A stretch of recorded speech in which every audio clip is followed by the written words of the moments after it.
Hello, and welcome to this course on social marketing. In this course, we're going to give you a basic overview of how to market on some of the top social media platforms. This course is divided into 3 modules. Module 1 covers marketing on Facebook and Instagram. Module 2 covers marketing on Twitter and YouTube. And Module 3 covers marketing on LinkedIn and Pinterest. By the time this course is over, you'll know how to leverage social media platforms to grow your brand community and to drive traffic, engagement, and awareness for your business. So, without further ado, let's dive into the first module.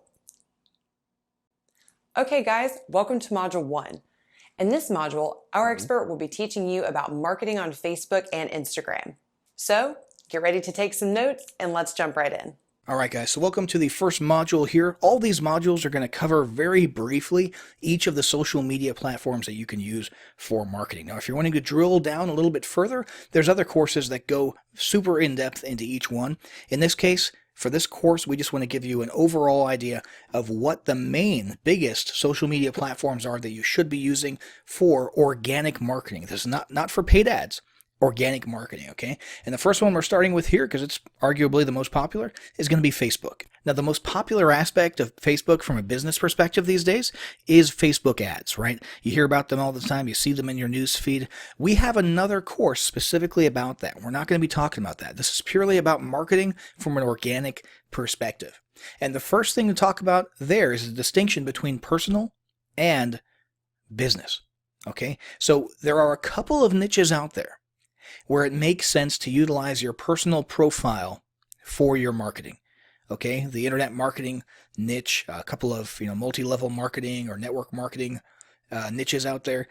But for the vast majority of you, you're not going to be doing that. Okay, 99% of businesses, the owners are not going to be using their personal profile for marketing their business. If you're in a niche like that, the network marketing niche or the internet marketing or the MMO niche, you might have seen people using their personal profiles, maybe saying, hey, comment below, or write info in the comments below if you want the secret to XYZ, right? And then they follow up with a private message. Okay, you've seen that enough if you're in that niche that you already know how to do it. It's not really super special. We're not going to focus on it here because, again, it doesn't apply to 99% of businesses. So in this case, we're going to be focusing purely on the business side of things. And the core of that, technically at least, is a Facebook page. Now, here's the deal with pages. They don't actually take an active role in your organic marketing anymore. All right? And the reason for that is that Facebook a few years ago decided to dial back the reach of organic Facebook page posts basically to zero. There was a time when, in practice, the page was the core of your marketing. Okay, and it still technically is today, but not practically speaking. But there was a time when you would go to your page, and that's where you would post your content. You would post links to your blog content. You would post, blog posts basically in your Facebook page. You would post, promotional information, sales, that kind of stuff. And then people would see that in their news feed. That doesn't happen anymore. All right. Now, I don't mean literally zero, but basically it's zero. Zero reach, zero organic reach for your posts. Now, here's the deal. It's still expected for your business to have a Facebook page of some sort. All right. It's still expected for you to come in here and create a page, which is very easy, by the way. All you're doing is giving your page a name and, a banner image and a profile image. And, you can put some about information here. This page doesn't have any right now. And then put a few organic posts out there. All right. Because people expect it to be there if they search for you and come across you for some reason, especially if you're a local business.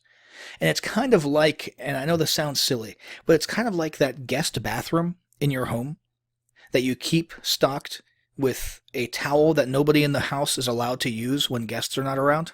It's a themed towel set, matching rug, matching, shower curtains, that kind of stuff. And nobody is supposed to use it in your household, right? Nobody really touches that stuff. It's just there in case you have company. Now, maybe you didn't have that in your household, but a lot of people do. And you get the idea, right? It's just sort of socially expected to be there. And it's the same thing with your Facebook page. People expect it to be there if you have a business. And it's more of a negative than a positive thing, okay? It's not like people will go there and say, hey, you've got a Facebook page, that's great, I'm going to interact with it. It's more of a, if you don't have it, they're going to think something's goofy about your business. They're going to think you're not up to speed with the times and that kind of stuff. So it is important to have one. Just don't expect to use it organically very much. Now, if you do like using it organically, if you do like posting content to it, or you have time in your schedule, or you have an assistant maybe, or a staff member who can do that, and you want those posts on your Facebook page to have some reach, you can boost them, all right, using the Boost a Post button right here. And all that means is you're going to add, 50 or $10 of an advertising budget to that post, and Facebook will take that money, and basically your organic posts will be turned into an ad. So it's sort of a hybrid organic and a paid ad right now at that point. Okay, and a lot of people do that. Most people, however, who have an advertising budget really create optimized ads, actual real Facebook ads that are intended to be ads, and that's where they spend their money. Okay, they don't usually do a whole lot of boosting of organic posts, but it is an option that you need to be aware of. But other than that, in practice, okay, as far as your the portion of your business that faces your customers and that your customers see, your Facebook page doesn't really play a huge role anymore, again, because of that dialing back of the reach. Its main function these days is as a base of operations for your paid advertising, for your other types of endeavors on Facebook. Okay, namely, every Facebook ad that you create, every paid ad campaign, is going to have your page linked to it, or rather it will be linked to your page. So when people see the ad and they look at the profile image and the name of the author of the ad, it's going to be your Facebook page. Okay, so in this case, if we were to put out some paid ads, it would be coin experts that people would be seeing in those paid ads. All right, so that's a sense in which it's sort of, your paid advertising is anchored to your page, and therefore the page has to at least exist. Okay, even if you don't have any content on it. The other is Facebook Messenger advertising, okay, where you actually utilize Facebook Messenger as an autoresponder service or a broadcast service, kind of like email marketing, but inside of little chat boxes, okay? And that's a whole nother can of beans that we can have another course on, okay, if we wanted to. And we're not going to discuss it here because we're purely talking about organic marketing. But just know that when it comes to paid ads and messenger bots and that type of stuff, your page acts as a base of operations for those, and those are all linked to the page. Now, if this course is not going to go into those other things like paid advertising, and your page has no organic use or organic reach, then what are we going to talk about here? The answer is Facebook groups. Facebook groups are the new organic marketing on Facebook. Facebook loves groups, and Facebook has determined that people on Facebook love their groups. All right.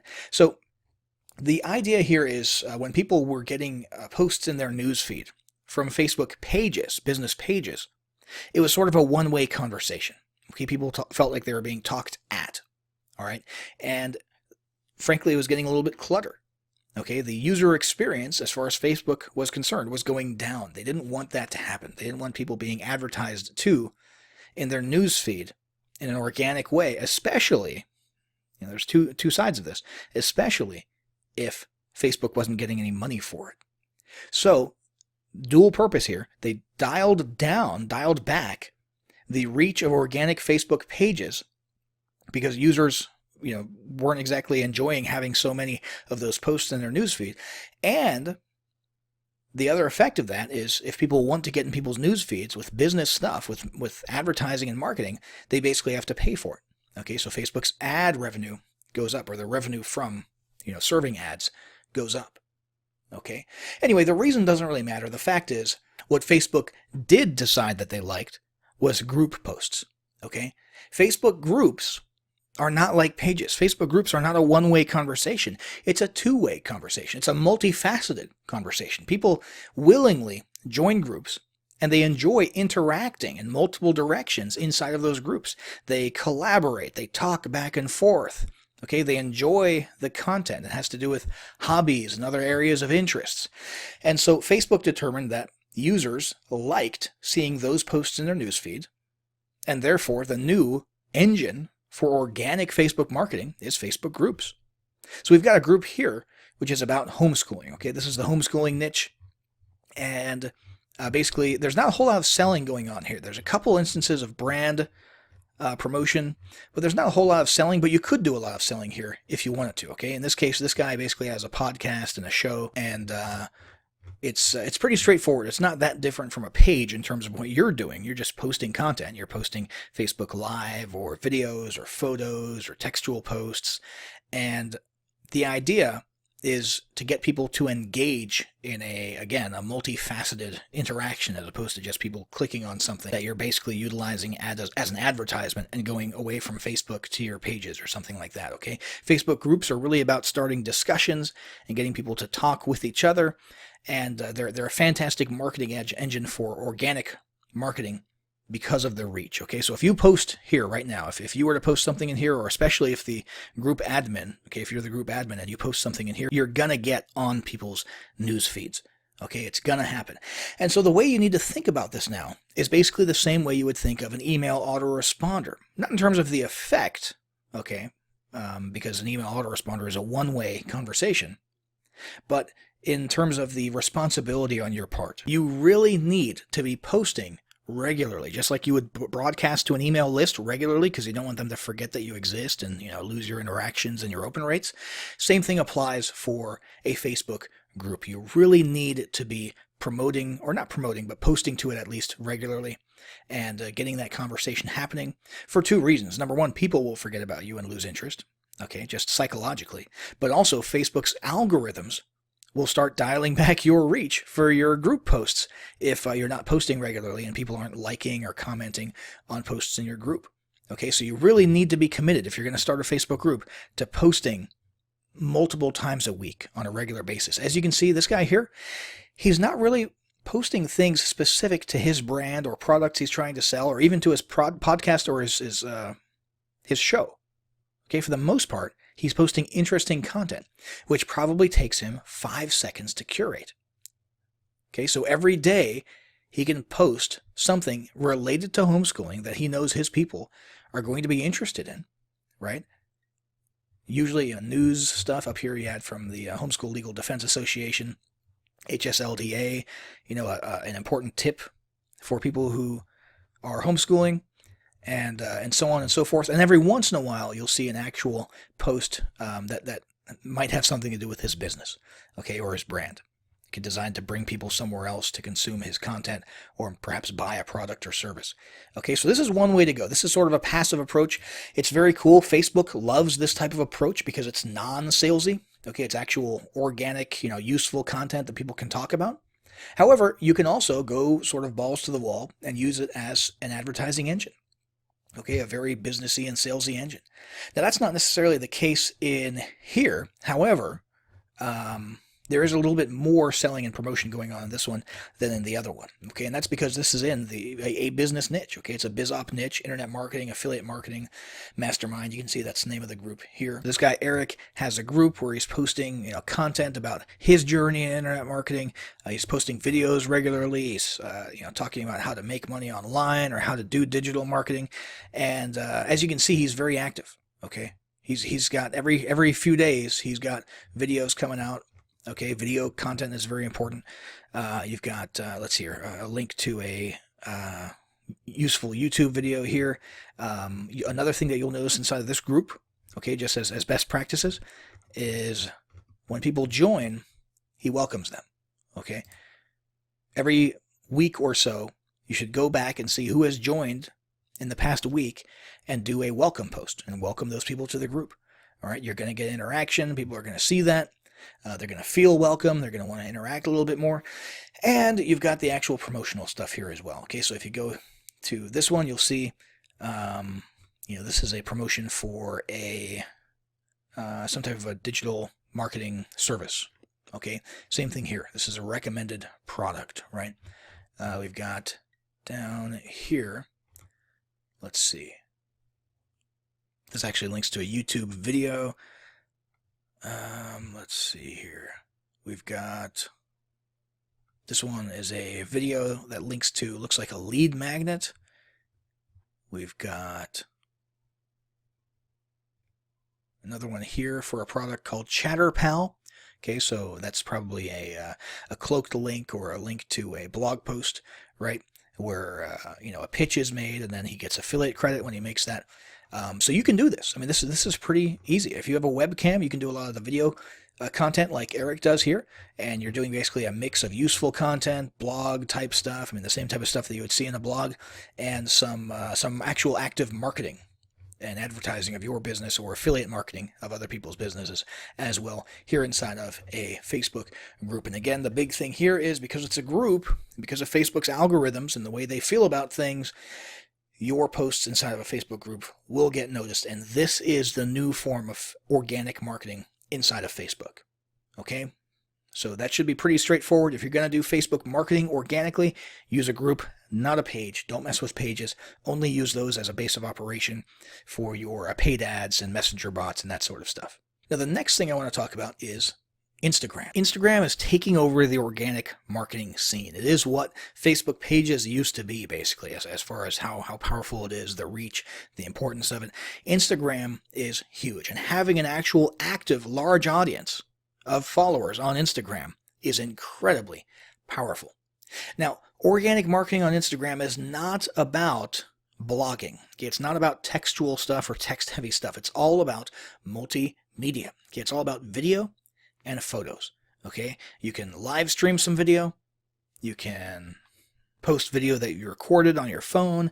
You can post pictures. It can be sort of personal brand stuff, photos of yourself or photos of things related to your hobbies or stock images, as long as it's visual. Okay, that's the main thing with Instagram. It doesn't really matter what it is as long as it's visual. So the reach of these organic posts is fantastic. And it's because, since it's a multimedia centered platform, photos and videos, people interact and take interest much more. It's just natural. Okay, so it's natural that Instagram would work so well. All right, that's kind of how we're hardwired. When we see something that's visual that we enjoy, seeing, which is another reason that, with your personal profile and Facebook groups, Facebook algorithms give a lot of reach to photos and videos and Facebook Lives. Same thing applies here in Instagram, except in Instagram, that's all there is. It's all visual stuff, okay? So let's do a quick, brief overview of the different aspects to the Instagram experience. This is your news feed, right? You've seen this before. Right now we're working with a profile that's, as you can tell, interested in classical music, okay? Instruments and so on and so forth. All right, the next thing here is going to be the Explore button, which is where you can see recommended stuff, like recommended personalities or influencers to follow, or recommended content that Instagram, based on its algorithms, thinks you might be interested in. The next tab over is going to be your notifications. All right, this will tell you who's following you and who's not following you, and things that are posted and interaction with your posts, that type of stuff. And then we've got the actual account itself. And in this case, it'll show you your posts. There's no posts in this account yet. You've got Instagram TV, where you can actually start sharing vertical videos with your Instagram followers. You've got the saved area here in case you've bookmarked photos and videos that you want to see sometime later. And you've got tagging. Now, you've probably seen this in Facebook, right? Where if you're tagged in a photo, you'll get notified and you can actually see what photos you've been tagged in, facial recognition, that kind of stuff. That's what's handled right here. And if you were utilizing this account for business, right here, you could actually have a little bit of about us stuff with a link to your website. Okay, so you can actually have a little bit of organic traffic going to your website from your profile, but probably not a lot. Okay, it's really about the posts, all right, the content that you're posting and the calls to action that you use in those posts. Now, the thing with Instagram, it's a social network, right? It's a social platform. However, and more importantly, it's first and foremost a mobile app. Okay, so if you want to actually utilize it, okay, you can consume a little bit from the website inside of a browser. Okay, but if you want to actually utilize it and post things, you've got to do it on the mobile app, which you can download for the App Store or on the Android Google Play Store. And that's basically Instagram in a nutshell, okay? Visual stuff, visual photos, videos, that kind of stuff. Lots of organic reach, lots of potential there. It's booming, and now is the time to get into Instagram if you're not utilizing it yet. So that's it for this lesson. Hopefully that gives you a good idea of how to conduct your organic marketing with Facebook and Instagram. Now let's move on to the next lesson, where we're going to cover Twitter and YouTube. Hey folks, welcome to Module 2. In this module, Our expert will be covering marketing on Twitter and YouTube. So get ready to take some notes and let's jump right in. All right, guys, so we're going to do a brief overview of Twitter in this lesson as well as YouTube. Now, once again, as I said in the previous lesson, two things. Number one, these are brief overviews. These are not super deep into the weeds. We have other courses and lessons that cover each of these platforms individually. And number two, we're not going to be getting into paid advertising. We have another course that covers paid advertising on Twitter, which is a very powerful tool. However, the focus here is on organic marketing, using Twitter without paying any money for organic, just natural marketing results. Now, Twitter is pretty powerful, but there's some things you need to understand about Twitter, okay, that make it different from Facebook, LinkedIn, and so on. First off, Twitter is a news or events broadcasting channel. That's its primary purpose. Okay, now people use it for, goofy personal stuff all the time. So when I say news, I don't necessarily mean, official serious stuff. What I mean is more along the lines of the nature of the posts themselves. You're going to get updates on what people are doing or on what businesses are doing, okay? You're going to get short, sweet broadcasts. That's what it's all about, short and sweet. You've probably used Twitter before, or you've seen tweets before. You know that they're around 140 characters. Sometimes there's video, sometimes there's images.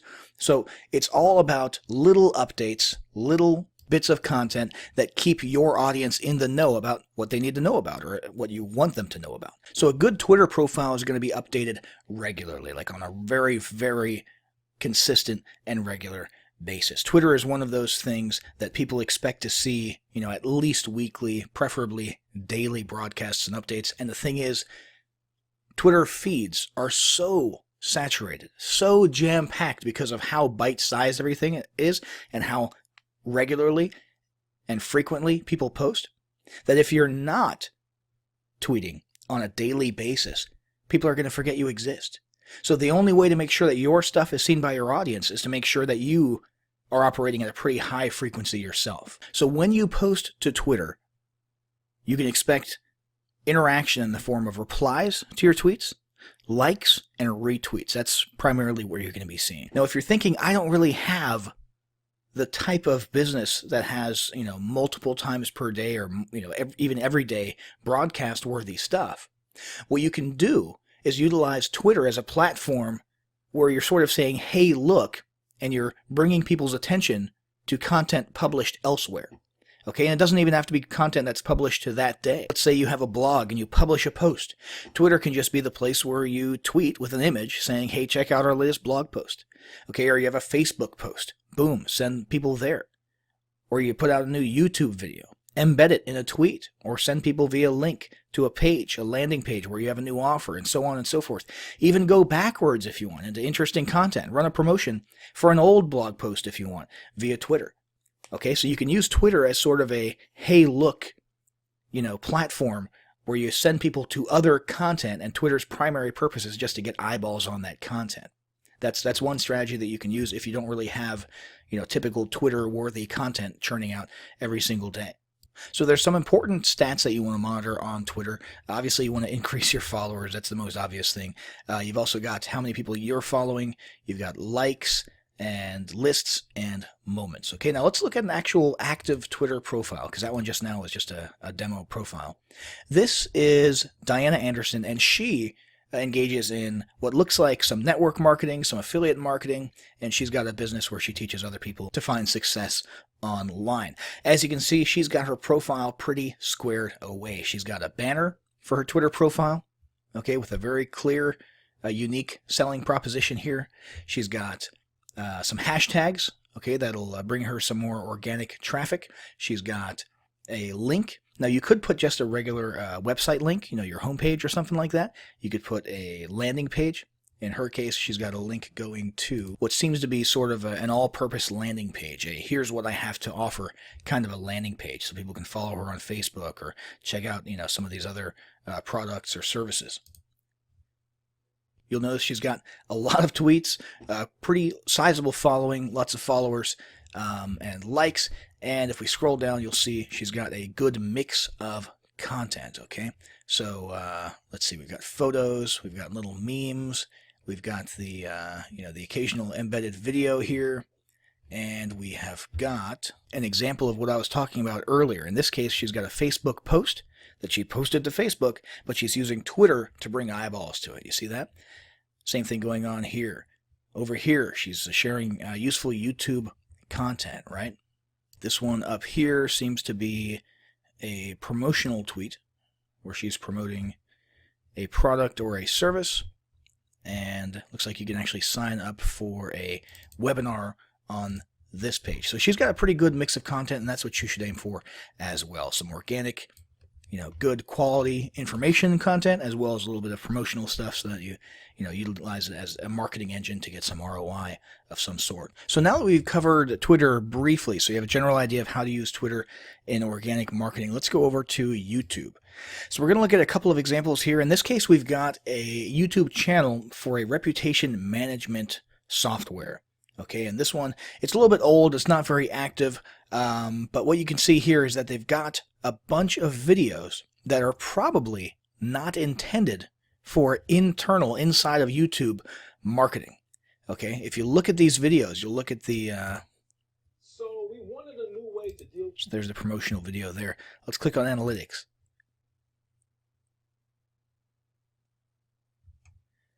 You'll notice there's not a whole lot going on in the way of likes or comments on these videos, okay? And the reason for that is what a lot of companies are doing is using YouTube purely as a video host, okay?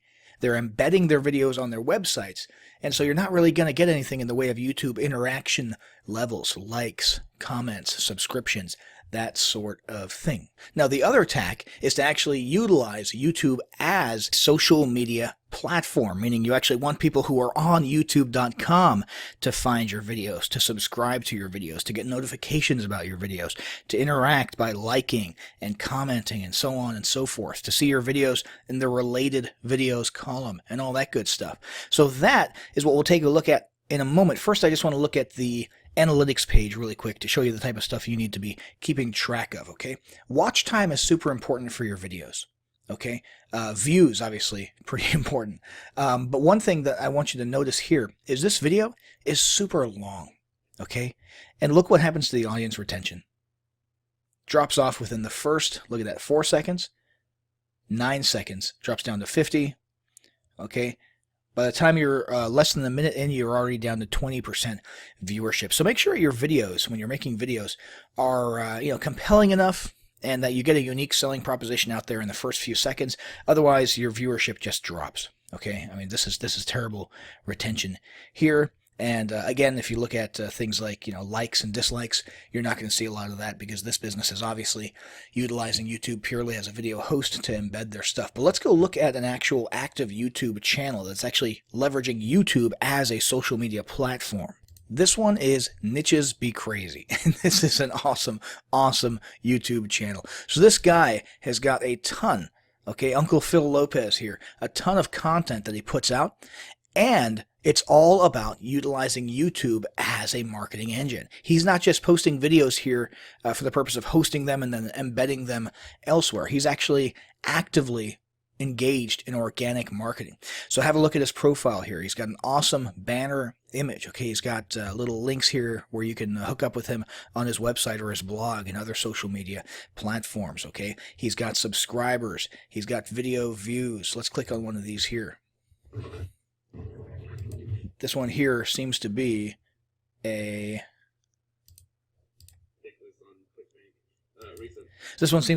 review video for some type of a product, and the product's called Affiliate Oracle by Adam Payne. And basically, what you're going to encounter, maybe not initially, but what you'll eventually encounter here is an affiliate link. So if we click on that, we'll come over here to the review. And I don't know if this is a good or a bad review, but clearly you've got a buy button here. And if you look down in the bottom left corner, that's a pay Kickstart link. So it's an affiliate link. So he's engaged in affiliate marketing, right? And he's getting traffic to his YouTube videos, 115 views there just in the last week. And he is leveraging YouTube itself as a marketing engine. As you can see, he's got comments here. So he's got likes, he's got views, and he's got comments happening, interaction happening. Okay, thanks for the review, etc. Thanks for the good review, Uncle Phil, etc. So this guy's got an actual audience. Okay, he's got actual. I'm going to change that frame so it doesn't look like he's picking his nose there. But nothing. You'll also notice he's branded himself. That's huge in YouTube marketing. Watch this.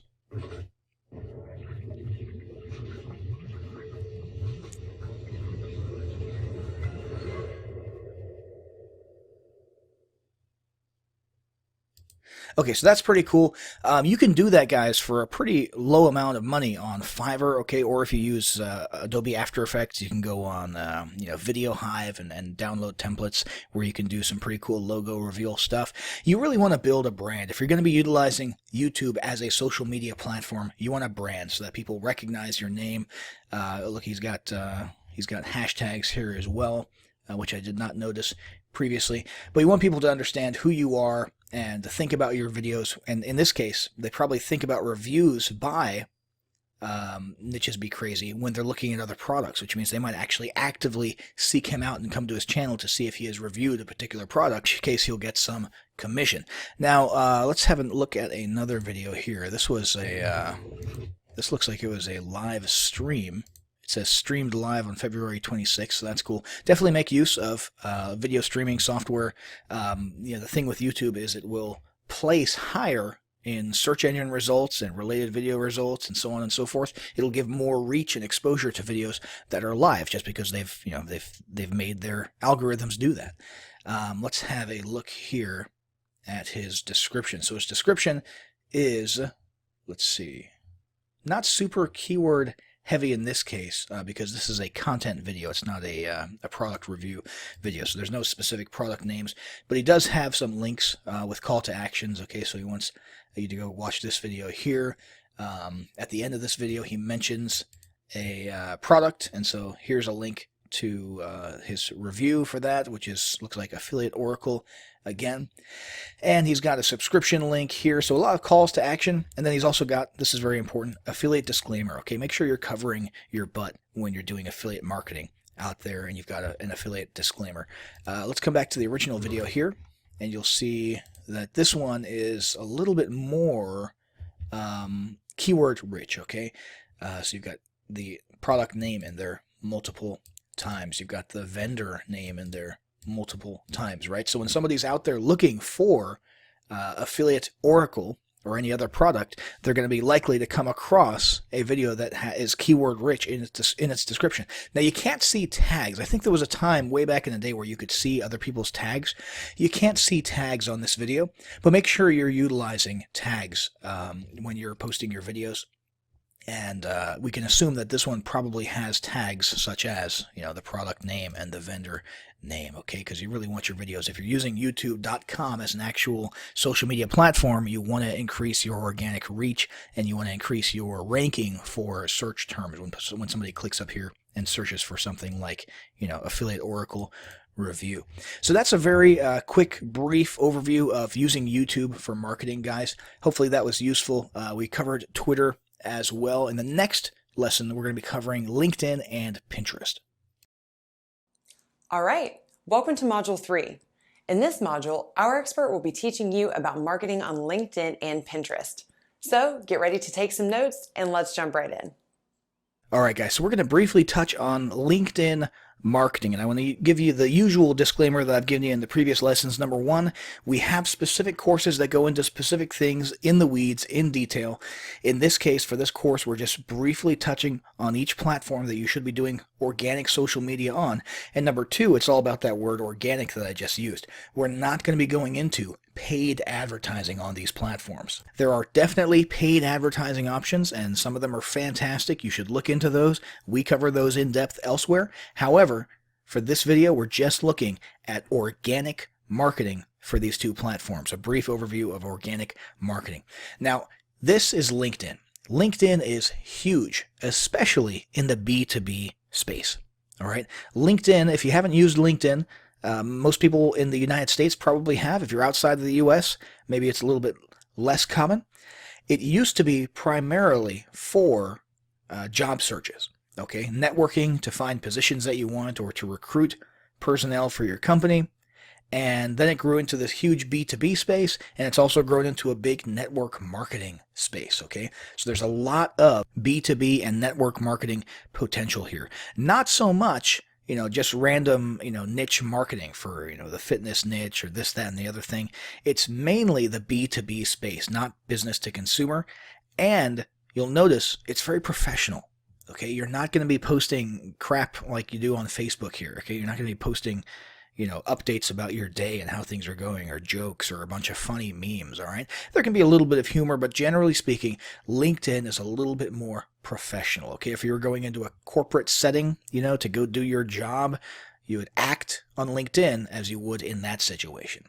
Okay, now there's a couple of different methods for marketing on LinkedIn. Number one is passive, and that just means having an excellent profile. So we're looking at Graham Arrington here. Graham Arrington is a business/life coach who basically helps people who are super overwhelmed, overworked. You've got basically a description here that describes everything that he says. Anybody who comes and finds Graham immediately knows what it is that he's offering. Okay, they understand that he's offering to help them reduce their anxiety, get their life back. I mean, look at that USP there. Get your life back. It's right there in his banner and right here.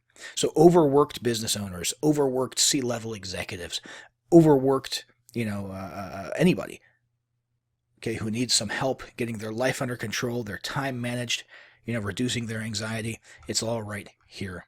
And he's also got some testimonials here from other people. So he's making excellent use of the real estate that LinkedIn has given him inside of his profile to make it very clear what he's offering, and he's offering something pretty substantial, and that's, you can imagine, is in pretty high demand. In addition to his summary, he's also got his skills and endorsement section. He's got experience and education. These are really big if you're going for a job, okay? If the business that you're conducting, if you're conducting, for example, a B2B business, has nothing to do with the old jobs that you used to hold, you don't need to stick those here, okay? And as you can see, his education and experience areas are pretty slim, specifically the experience area is pretty slim, because that's why he's on LinkedIn, okay, to market his Life Plus coaching business. He's not here to tell employers about the fact that he was a low-level manager at a Wendy's restaurant 12 years ago or something like that. So you will see that if people are coming on LinkedIn specifically to market their existing business, you'll see that some of the stuff down here seems pretty bare bones, and that's why. Okay, now the other area of marketing on LinkedIn is groups. Groups are huge in LinkedIn. So we're going to take a look at a group here. This is the Omaha Empowerment Breakfast Group. Okay, and you have, if you're doing B2B stuff, you have local chamber of commerce or, business owner get-together kind of stuff in your city. All you have to do is look it up right here in the search bar.